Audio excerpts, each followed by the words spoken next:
The American Revolutionary War began as the American colonies sought to detach from England and its oppressive monarchy.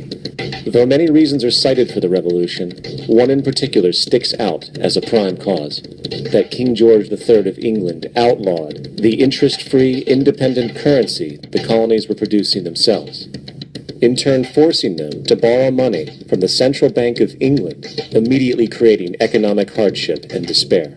In the words of Peter Cooper, former vice president of the New York Board of Currency, after Franklin had explained to the British government as the real cause of prosperity, they immediately passed laws forbidding the payment of taxes in that money. This produced such great inconvenience and misery to the people that it was the principal cause of the Revolution.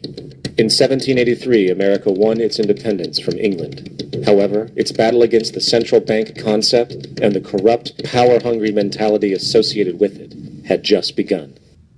So what is a central bank? A central bank is an institution that issues and regulates the currency of an entire nation. Based on historical precedent, the typical powers inherent in central banking practice include the control of interest rates and the expansion and contraction of the money supply itself. Now, the central bank does not simply issue money to the government, it loans it to them with interest. Then, through the mechanisms of increasing and decreasing the supply of money, the central bank essentially regulates the value of the currency issued. It is critical to understand that the entire structure of this system can only produce one thing in the long run: debt. It doesn't take a lot of ingenuity to figure this scam out, for nearly every single dollar produced by both the central bank and its regulated commercial banks is loaned at interest. That means every dollar produced is actually the dollar plus a certain percentage of debt based on that dollar. And since the banking system has the monopoly of the production of the currency, and they loan each dollar out with an immediate debt attached to it, where does the money to pay for the debt come from?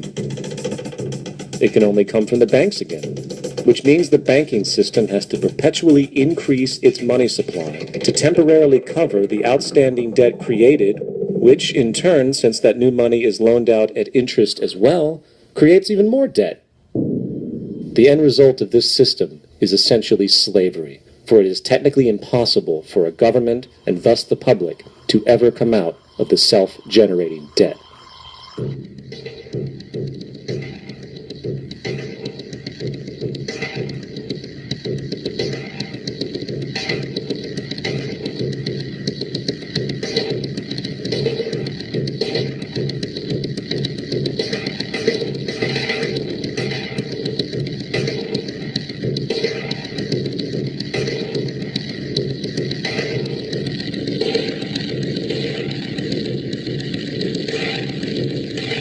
By the early 20th century, the U.S. had already implemented and removed a few central banking systems, which were maneuvered into place by ruthless banking interests. At this time, the dominant families in the banking and business world were the Rockefellers, the Morgans, the Warburgs, the Rothschilds.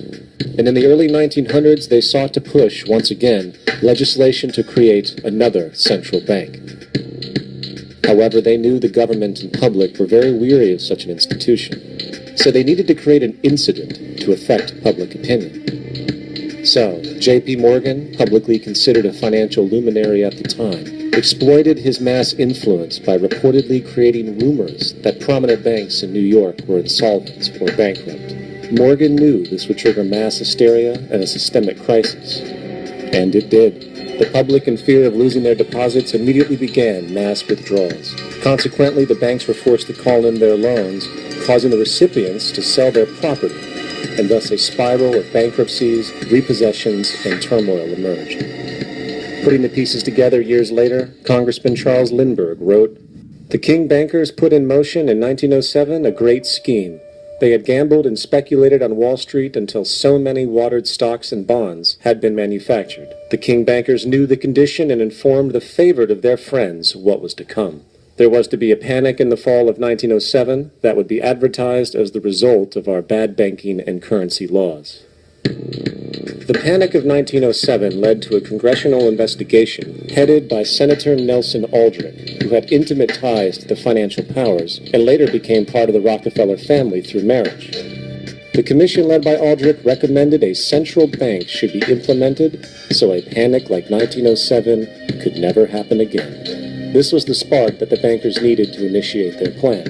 And in 1910, a secret meeting was held at a J.P. Morgan estate on Jekyll Island off the coast of Georgia. It was there that the central banking bill called the Federal Reserve Act was written.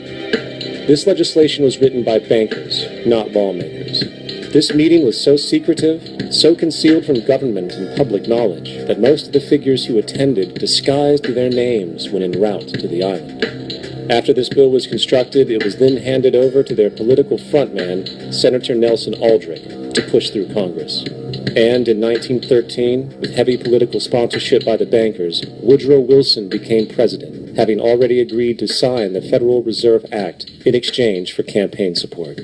And a few days before Christmas, when much of Congress was at home with their families, the Federal Reserve Act was voted in, and Wilson in turn made it law.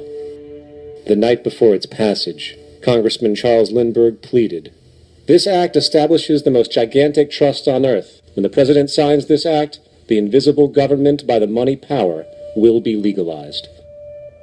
Now, the public was told that the Federal Reserve System was an economic stabilizer, and inflation and economic crises were a thing of the past. Well, as history has shown, nothing was further from the truth.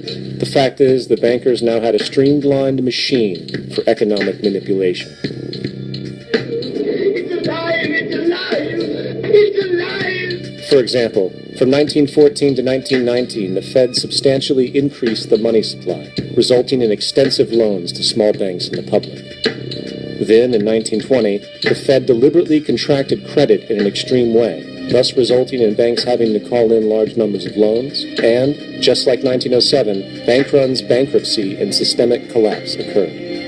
Numerous competitive banks outside of the Federal Reserve System collapsed, further consolidating the monopoly of the money trust cartel. Privy to this scheme, Congressman Charles Lindbergh pronounced, "Under the Federal Reserve Act, panics are scientifically created. The present panic is the first scientifically created one, worked out as we figure a mathematical equation." However, the panic of 1920 was just a warm-up. From 1921 to 1929, the Fed again increased the money supply, resulting once again in extensive loans to the public and banks. There was also a fairly new type of loan in the stock market, the broker call loan. Very simply, this loan allowed an investor to put down only a fraction of the stock's value, with the rest being loaned from the broker. This method was very popular in the roaring 1920s, as everyone seemed to be making money in the market. However, there was a catch to this loan. It could be called in at any time and had to be paid within 24 hours. And the typical result was the selling of the stock purchased with that loan. So, a few months before October in 1929, J.D. Rockefeller, Bernard Baruch, and other insiders quietly exited the market, knowing the bubble created was about to burst. And on October 24th, 1929, the financiers who furnished the call loans started calling them in masse. This sparked an instantaneous massive sell-off in the already inflated market, as sell orders and margin calls were systemically triggered. That then led to mass bank runs, eventually collapsing thousands of banks, enabling the large banks to buy up the now failed ones at a discount. But it didn't stop there.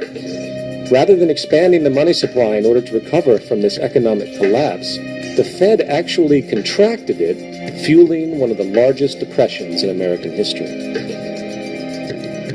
Outraged, Congressman Louis McFadden, then chairman of the House Banking Committee, filed petition for impeachment against the Federal Reserve Board, stating, "Mr. Chairman, we have in this country one of the most corrupt institutions the world has ever known.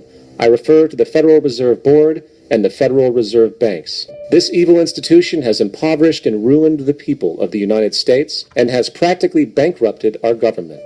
It has done this through the defects of the law under which it operates, through the maladministration of that law by the Federal Reserve Board, and through the corrupt practices of the moneyed vultures who control it."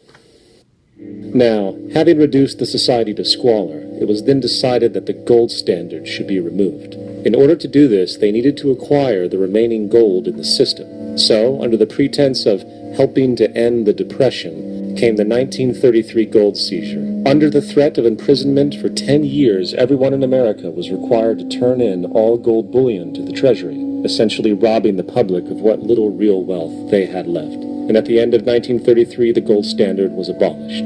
If you look at a dollar bill before 1933, it says it is redeemable in gold.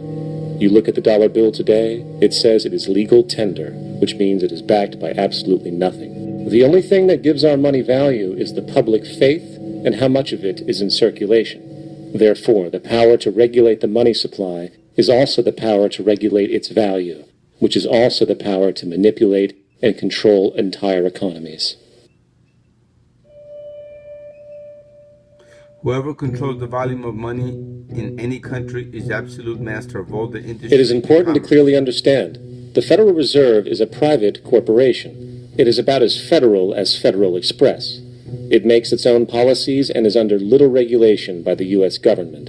It is a private bank that loans all the currency at interest to the government, completely consistent with the central banking model that the country sought to escape from when it declared independence in the American Revolutionary War.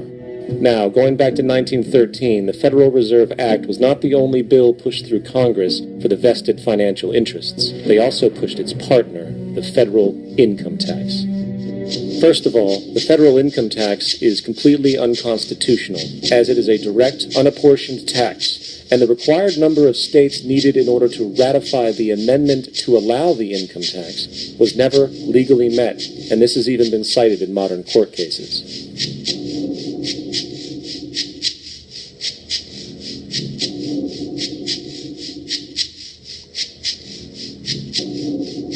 Second, at the present day, roughly 25% of the average worker's income is taken from them via this tax. That means you work 3 months out of the year to fulfill this tax obligation. And where does that money go?